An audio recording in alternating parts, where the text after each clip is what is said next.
सभी साथियों को मेरी तरफ से नमस्कार। साथियों, आज अपने हिंदी साहित्य की जो सीरीज़ चल रही है, जिसके अंतर्गत हम इन नोट्स के माध्यम से हिंदी साहित्य का इतिहास है वो पढ़ रहे हैं और अब तक हम 10 वीडियो है वो कर चुके हैं। आज अपना ये हिंदी साहित्य का 11वां वीडियो है।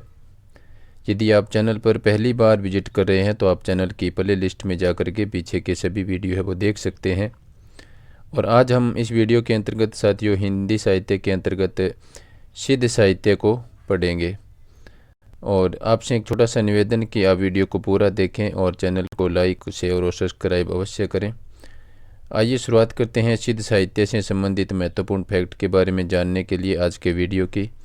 तो देखिए दोस्तों, जो सिद्ध साहित्य है वो बौद्ध धर्म के वज्रयान तत्वों का प्रचार करने के लिए जन भाषा में रचित साहित्य सिद्ध साहित्य वो कहलाता है। कौन सा साहित्य? बौद्ध धर्म के वज्रयान तत्वों का प्रचार करने के लिए जन भाषा में रचित साहित्य है वो साहित्य क्या कहलाता है? सिद्ध साहित्य कहलाता है। बौद्ध धर्म की वज्रयान शाखा देश के पूर्वी भाग में असम से बिहार तक फैली है। यानी जो बौद्ध धर्म की जो वज्रयान शाखा है वो देश में कहाँ से कहाँ तक फैली है? तो वो देश के पूर्वी भाग में असम से लेकर के बिहार तक फैली है, वो बौद्ध धर्म की वज्रयान शाखा कहलाती है। इसके बाद में अपना नेक्स्ट महत्वपूर्ण फैक्ट है साथियों, राहुल सांस्कृतायन के अनुसार सिद्धों की संख्या 84 थी। ये काफ़ी बार यहाँ से क्वेश्चन है वो पूछा गया है सिद्धों की संख्या के बारे में कि सिद्धों की कुल संख्या कितनी थी, तो 84 थी। और राहुल सांस्कृतायन के अनुसार भी सिद्धों की संख्या 84 मानी जाती है। सिद्धों के नाम के आगे प्रयुक्त पा शब्द आदर का सूचक है। यानी जो सिद्धों के जो नाम है लुईपा, वो डोबीपा, इस तरह से, तो उसमें जो पा लगता है दोस्तों वो पा शब्द है वो आदर सूचक शब्द है।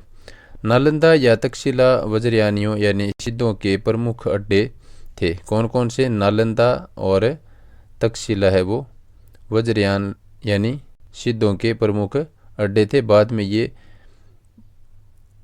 बोट देश को चले गए। वज्रयान के बौद्धों में वामाचार यानी स्त्री तथा तंत्र विद्या की प्रवृत्तियां हैं वो पाई जाती थी।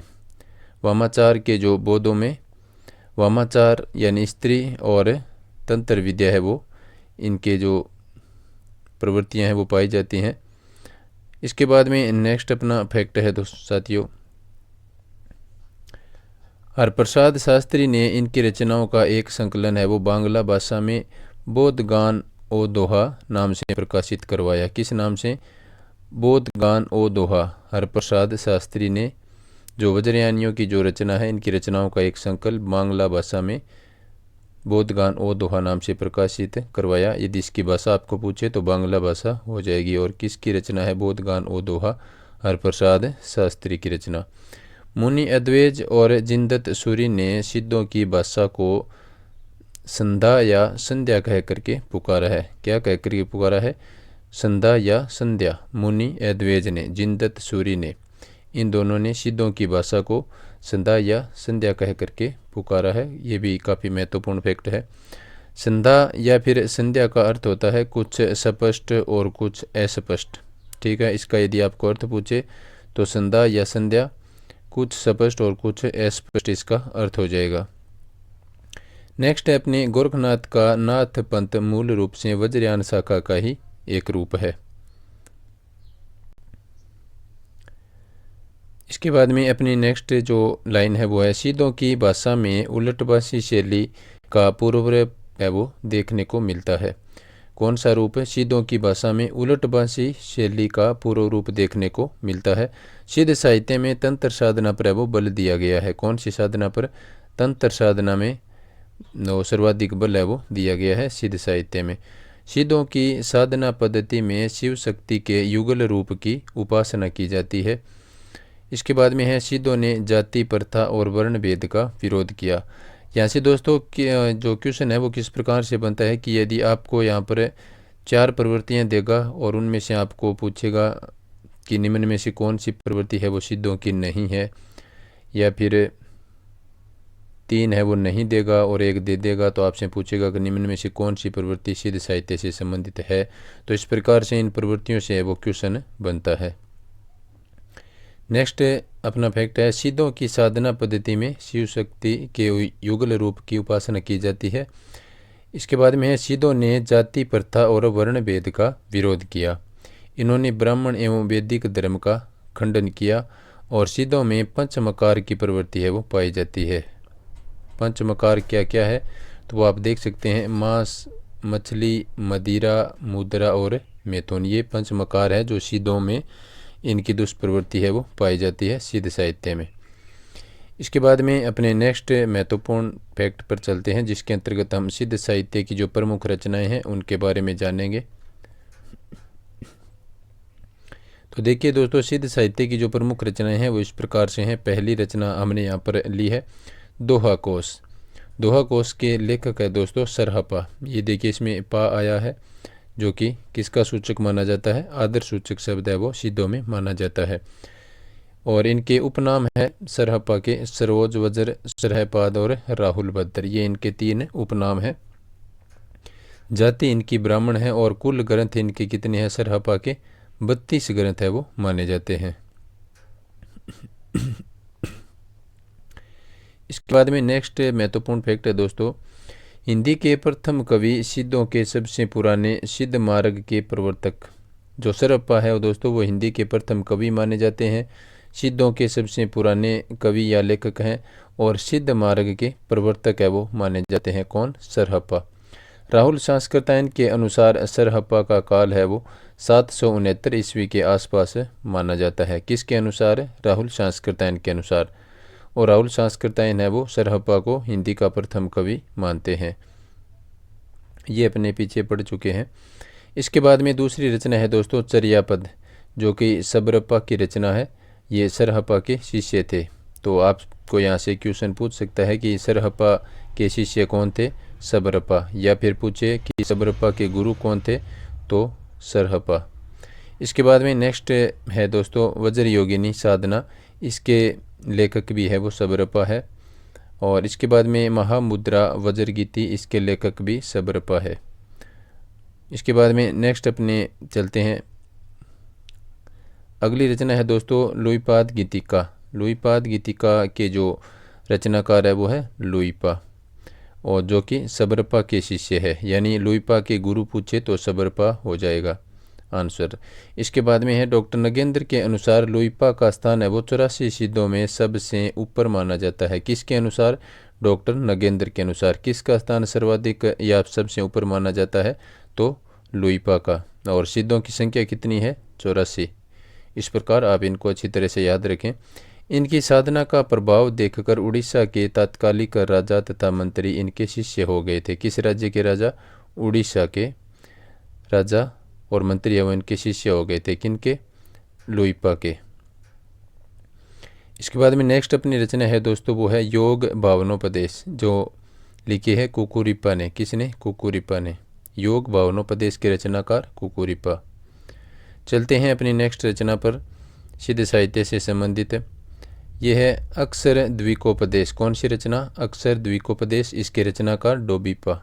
इनसे संबंधित काफ़ी बार क्वेश्चन है वो पूछा जाता है। अक्षर द्विकोपदेश के रचनाकार डोबीपा। और चर्याचर विनिश्चय के रचनाकार कण्हपा। चर्याचर विनिश्चय के रचनाकार कण्हपा। कण्हपाद गीतिका के रचनाकार ये भी कण्हपा है, जो कि जालंधरप्पा के शिष्य है। किसके शिष्य? जालंधरप्पा के शिष्य कौन है? कण्हपा। इन्होंने कण्हपा ने कुल है वो 74 ग्रंथ लिखे हैं। कितने ग्रंथ लिखे हैं? 74 ग्रंथ है वो किसने लिखे हैं? कण्हपा ने। इसके बाद में चलते हैं अपने नेक्स्ट पॉइंट पर। तो देखिए दोस्तों, जो कण्हपा का जो कर्म क्षेत्र है वो सोमपुरी बिहार में स्थित है। ये इनका कर्म क्षेत्र है। किनका? कण्हपा का। कण्हपा है वो कर्नाटक के ब्राह्मण थे। नेक्स्ट अपनी रचना है दोस्तों व्युक्ति गीति मंजरी, जो कि जालंधरप्पा ने लिखी है। और हुंकार चित्त रचना लिखी है जालंधरप्पा ने। ये भी काफ़ी महत्वपूर्ण रचना है। इसके बाद में है भावकर्म। इसके लेखक भी हो जाएंगे जालंधरप्पा। चलते हैं अपनी नेक्स्ट रचना पर। और रचना नहीं, विशेष कथन, जो कि सरहपा से संबंधित है। काफ़ी बार पुराने पेपरों में पूछा गया है। तो जहीं मन पवन न संचरई, रवि शशि नहीं पवेश, ताहीं वट चित विश्राम कर, सरही कही उवेश। तो ये कथन है वो किन का है? सरहप्पा के। और सरहप्पा है वो राउत सांस्कृतायन के अनुसार हिंदी के प्रथम कवि माने जाते हैं। इसके बाद में है नेक्स्ट कथन, काया तरुवर पंच विडाला। ये किसकी पंक्ति है? ये लुईपा की पंक्ति है। इसके बाद में जो पंच विडाला यानी जो यहाँ पर नाम आया है काया तरुवर पंच विडाला, तो पंच विडाला तो कौन कौन से है? एक है आलस्य, इसके बाद में चिंता, फिर है काम, फिर है मोह और फिर है चिकित्सा। ये 5 पंच विडाला मानते हैं लुईपा। यानी इनकी ट्रिक की यदि बात करें अपने, तो इसको आप किस तरह से याद रखेंगे कि कौन कौन से है वो पंच विडाला है? तो आचिका मोची, ये ट्रिक आप याद रख सकते हैं या अपने हिसाब से बना सकते हैं कोई और ट्रिक। आचिका मोची यानी आ से आलस्य, ची से चिंता, का से काम और मोह से मोह और ची से चिकित्सा। यानी आचिका मोची है वो पंच विडाला है, आलस्य, चिंता, काम, मोह, चिकित्सा। चलते हैं नेक्स्ट अपने महत्वपूर्ण पॉइंट पर, जो कि कथन है, गंगा जमुना मांझे बहिरे नाई। यानी कि नाव डोलती है, इस पंक्ति का अर्थ है गंगा जमुना मांझे बहिरे नाई। तो ये डोबीपा की पंक्ति है। किनकी? डोबीपा की। इसके बाद में नेक्स्ट पंक्ति है दोस्तों, आक्रोश की भाषा का पहला प्रयोग सरहप्पा में दिखाई देता है। तो ये किसकी पंक्ति है? बच्चन सिंह की पंक्तियां हैं। आक्रोश की भाषा का पहला प्रयोग सरहप्पा में ही दिखाई देता है, ये पंक्ति है बच्चन सिंह की।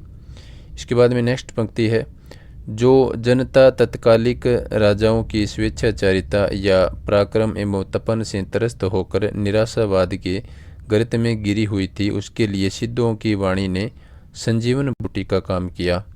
ये पंक्ति अपने दोबारा पढ़ेंगे, मैं थोड़ा सा ऊपर स्क्रॉल कर लूँ। ये देखिए काफ़ी महत्वपूर्ण पंक्ति है, जो जनता तत्कालीन राजाओं की स्वेच्छाचारिता या पराक्रम एवं तपन से त्रस्त होकर निराशावाद के गर्त में गिरी हुई थी, उसके लिए सिद्धों की वाणी ने संजीवन बूटी का काम किया। ये काफ़ी महत्वपूर्ण पंक्ति है और पुराने पेपरों में पूछी भी गई है।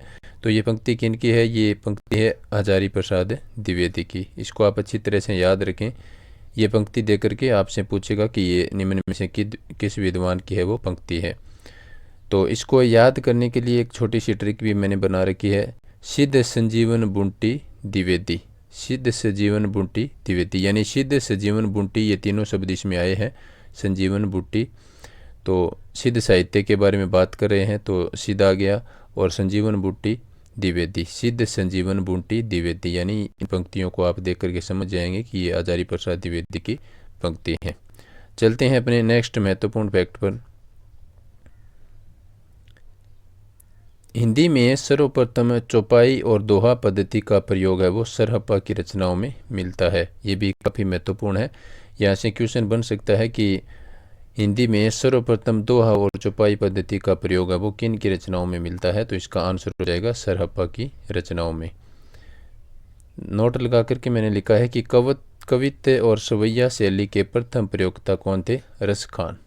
ये देखिए मैंने दो चीज़ यहाँ पर एक साथ नोट कर दी कि यदि आपको पूछे कि हिंदी में सर्वप्रथम चौपाई और दोहा पद्धति का प्रयोग किन की रचनाओं में मिलता है तो सरहप्पा, और यदि पूछे कि कवित्व और सवैया शैली का प्रथम प्रयोगकर्ता कौन माना जाता है तो इसका आंसर हो जाएगा रस खान को माना जाता है। किसका प्रयोगकर्ता प्रथम?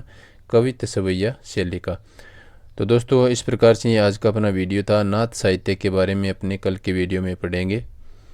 तो आपसे निवेदन कि आप वीडियो को लाइक और शेयर अवश्य करें, और यदि आप चैनल पर पहली बार वीडियो देख रहे हैं तो आप चैनल को सब्सक्राइब भी करें।